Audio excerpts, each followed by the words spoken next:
Have you ever found yourself lying awake at night, staring at the ceiling asking, why does this keep happening to me? You change cities, you change jobs, you even change the people in your life. Yet somehow, the same kind of disappointment finds you again. There's a woman in her 30s I once spoke to. Let's call her Sarah. Smart, kind, hardworking. But every relationship she entered followed the same script. Things started off magical. Then slowly, she'd begin to feel invisible. Unheard, unchosen. Different men, same pain, same ending. One day she told me with tears in her eyes, maybe something inside me is broken. And the truth is, she's not alone. Many of us carry that quiet belief that maybe there's something inherently wrong with me. But what if it's not a flaw? What if it's simply your unconscious trying to wake you up? Carl Jung once said, until you make the unconscious conscious, it will direct your life and you will call it fate. What if all those repeated patterns, the same arguments, the same heartbreak, the same burnout, are not bad luck, but messages from your psyche begging you to finally listen? Most people try to change their life by changing external things. New goals, new routines, new people. But nothing truly changes because the old wound is still calling the shots behind the scenes. In today's video, we're going to go much deeper. You and I will explore why these emotional loops exist, how childhood experiences quietly form emotional landmines, and more importantly, how you can finally break free using Jung's shadow work, not just as a theory, but as a daily practice. By the end of this video, you will not only understand why this is happening, you'll begin to see how to transform it, turning your pain into personal power. So, if you're ready, take a breath, stay till the end, because this might be the moment where your old story finally starts to lose its power over you. Let's begin with the first truth almost no one tells you: why your life keeps repeating like a silent echo. Why your life feels like a loop, the invisible architecture of repetition. Have you ever noticed how life can start to feel like déjà vu? Different people, different jobs, different cities, but somehow the same feeling keeps following you like a shadow that knows your name. Maybe you leave a draining relationship, swear never again, then months later you're with someone new, yet somehow playing the same emotional role, overgiving, hoping, shrinking. Or you jump into a new job thinking this will finally be different, only to end up exhausted, undervalued, and questioning your worth all over again. There's a man I once spoke with, let's call him Michael. On the outside, smart, disciplined, kind. But every workplace became the same story. He'd start strong, carry emotionally burnt out, and walk away feeling taken for granted. 3 jobs in a row. New environment, same ending. One day he said, "Why does this always happen to me? Am I cursed or something?" That's the moment I told him what I'm going to tell you now. You're not cursed. You're patterned. Carl Jung called it the unconscious repetition compulsion. Your psyche keeps casting you into the same emotional movie, not to punish you, but to wake you up. Imagine life holding a giant mirror in front of you and whispering, "Look again." The scenery changed, but you are still carrying the same script. And here's the part most people never hear. This loop doesn't keep repeating because life is cruel. It keeps repeating because life is patient. Pain that returns is not random. It's a messenger, and it will keep knocking until you finally answer. But how did this loop even begin? Most people think trauma has to be dramatic or tragic to leave a mark, but some of the most powerful wounds are the quiet ones we never even realize we carry. In the next part, let's break down big T versus little t trauma, and how even small emotional injuries from childhood silently program the adult version of you're living today. 2. Big T versus little t. The 2 types of trauma most people ignore. When most people hear the word trauma, they think of something extreme: abuse, war, accidents, tragedy. And yes, that's real trauma. Jung would call that big T. But what if I told you that some of the most powerful wounds in your life didn't come from a single dramatic event? They came from a series of tiny, almost invisible moments, the quiet kind that no one else even noticed. That's what psychologists call little t trauma. You weren't hit, but you were never really heard. You weren't abandoned, but you were emotionally ignored. No one screamed at you, but no one comforted you either. And here's the thing, little t trauma often hides inside normal childhoods, but it can quietly shape the architecture of your identity more than the big events, because it becomes the air you breathe. I once worked with a woman named Emily. She grew up in a home where mistakes were met with silence, not chaos. No screaming, just a cold distance. She grew up thinking being imperfect means being alone. Now as an adult, every time someone gives her feedback, her body goes into panic. Her rational mind knows it's no big deal, but her nervous system still hears, I might be abandoned. See, big T trauma creates scars. Little t trauma creates blueprints. One you can see, the other becomes how you see everything. Trauma isn't about what happened. It's about what your nervous system felt safe or unsafe to express. And once that emotional blueprint is formed, something else begins to emerge beneath the surface. A cluster of memories and emotions that live inside you like a hidden program. In the next section, we're going to uncover how those experiences actually build what Jung called a complex, and why a single criticism today can make a 35-year-old adult feel like a terrified 7-year-old again. The birth of a complex, how your brain creates emotional landmines. Have you ever had a moment where someone said something small, but it felt enormous? A friend makes a joke about you being late, and suddenly you feel defensive, embarrassed, even angry. Or a coworker gives a bit of feedback, and your heart races like you're being judged in front of the whole world. That's not just overreacting. That's a complex being activated. In Jungian psychology, a complex is like a psychological landmine, a cluster of old memories, emotions, and beliefs that got wired together, usually in childhood, around a specific wound. You step on it today and boom, your body and mind react as if you're still that same vulnerable child. I knew a man named David who had a father that constantly belittled him growing up. You're so slow, can't you do anything right? Now he's 38, a successful engineer. But anytime someone questions his work, he instantly feels 8 years old again. Small, ashamed, frozen. Logically, he knows he's capable. Emotionally, the complex hijacks him before logic even has time to speak. That's the thing about complexes. They're not just in your mind. They live in your nervous system. And the more we try to suppress or just get over it, the deeper they hide, waiting for the next trigger. A complex is not proof that you're weak. It's proof that something inside you once needed protection and never got the chance to grow safely. So the real question isn't simply, how do I stop reacting like this? The question is, how do I recognize a complex in real time and create a gap before it takes over? Because that tiny gap, that moment of awareness, can change the entire direction of your life. In the next part, we'll dive into how shadow projection reveals these hidden parts of you, and why the people who irritate you the most often carry the key to your freedom. For shadow projection, why the people who annoy you are actually mirrors. Have you ever met someone and instantly thought, I can't stand this kind of person, even if they didn't do anything that bad? Maybe it's the coworker who brags too much, or that friend who overshares everything, or someone who's lazy and carefree while you're drowning in responsibility. It almost feels personal, but deep down, you don't even know why it bothers you that much. Jung called this phenomenon projection of the shadow. It means the very traits we dislike or judge in others are often the parts of ourselves we've rejected, suppressed, or never felt safe to express. I remember talking to a woman named Claire. She hated people who were loud and attention-seeking. She thought they were embarrassing. Why can't people be more humble, she'd say.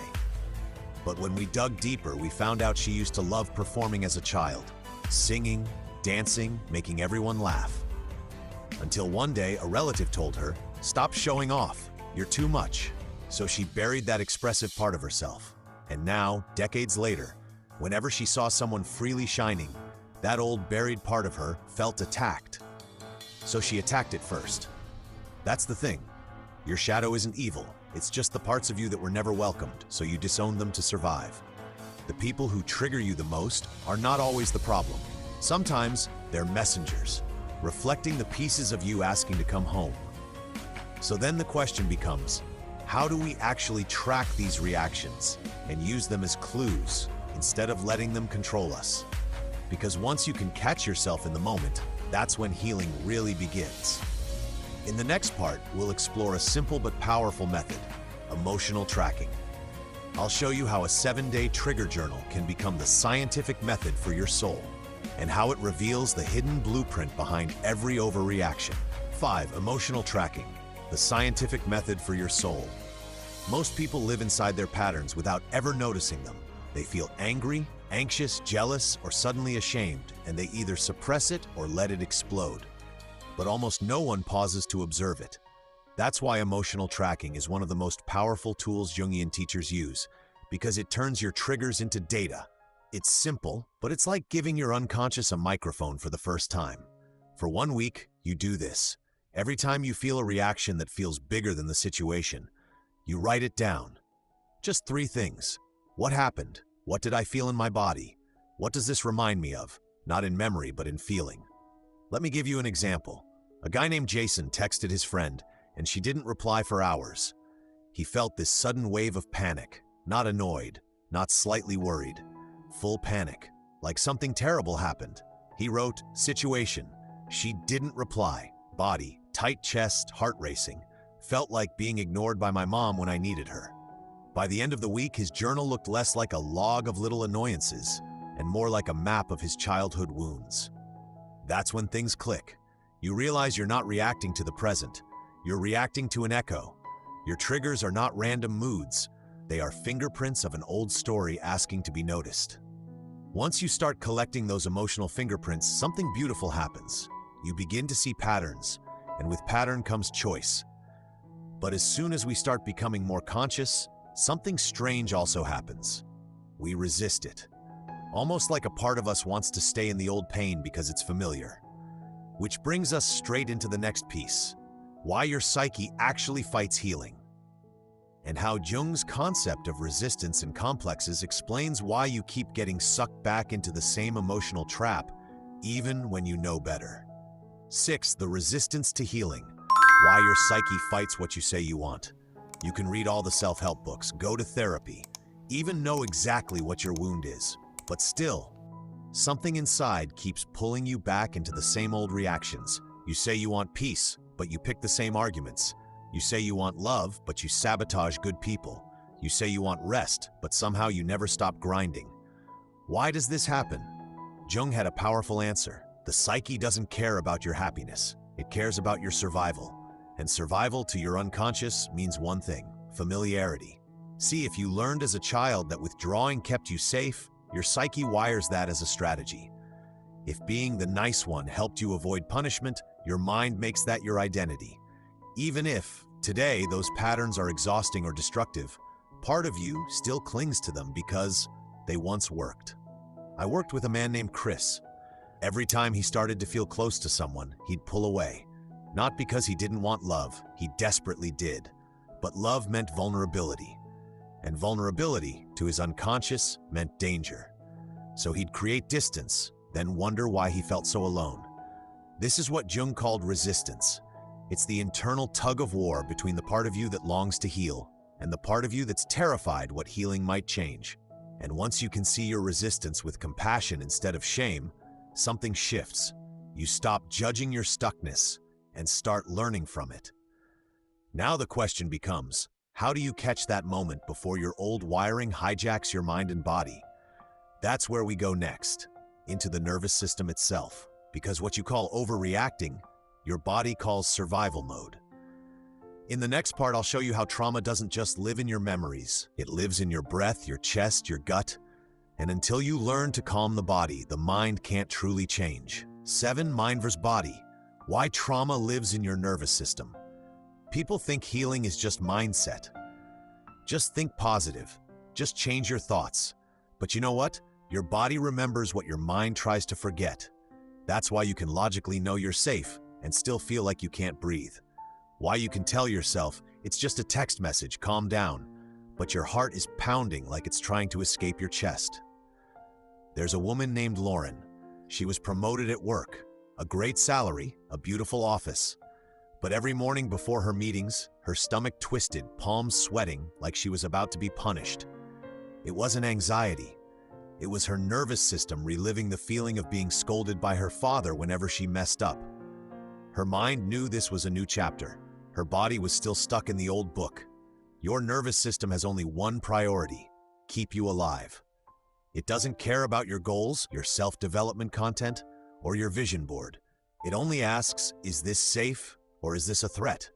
And if a certain emotion, like vulnerability, receiving love, or being seen, once felt dangerous, your body will react even before you can think. Trauma is not just a memory stored in your mind.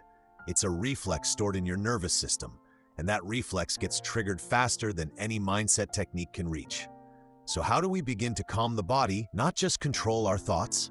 It starts with something surprisingly simple: awareness of the body's fingerprint during a trigger.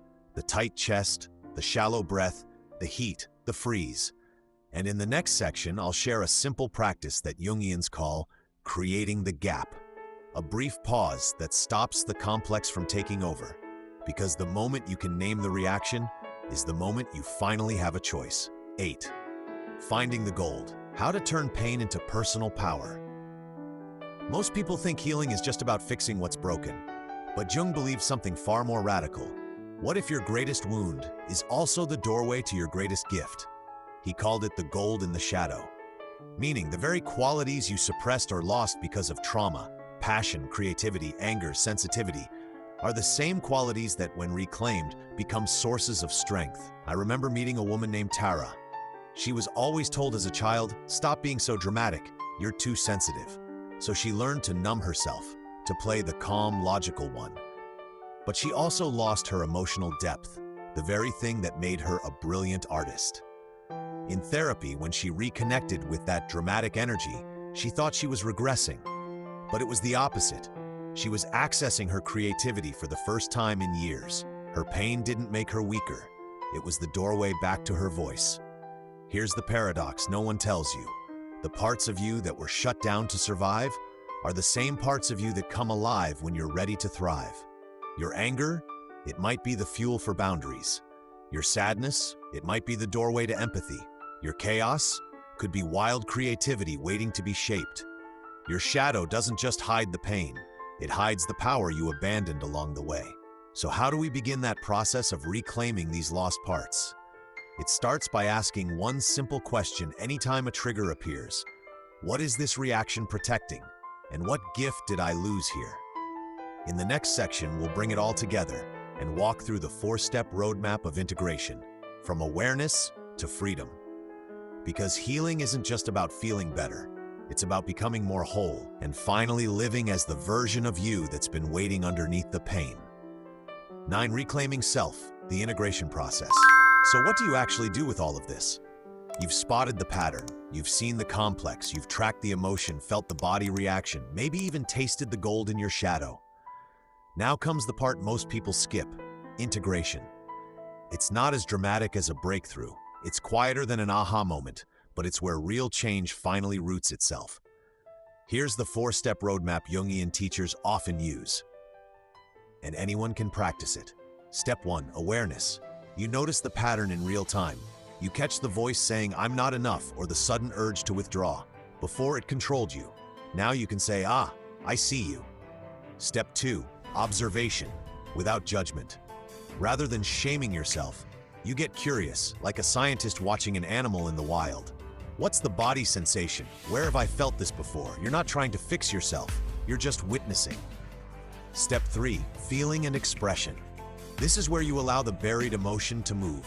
Breath, tears, shaking, journaling, even a primal scream into a pillow. Whatever it needs, because what couldn't be felt back then needs to be felt now, with safety. Step 4, reclaim and integrate. Now you ask, what part of me was lost when this wound formed? You begin to reclaim it, speaking up instead of shrinking, resting without guilt, expressing needs without apology. And each time you do that, you're not just changing a habit, you're bringing home a part of yourself that was exiled long ago. It's not a quick fix, it's more like a homecoming. Over and over again, until what once felt like fate now feels like a choice. Healing isn't becoming someone new, it's remembering who you were before the wound taught you to forget. And once you've begun this integration, something shifts deep inside. Life stops being a loop of survival and starts becoming a canvas of conscious creation.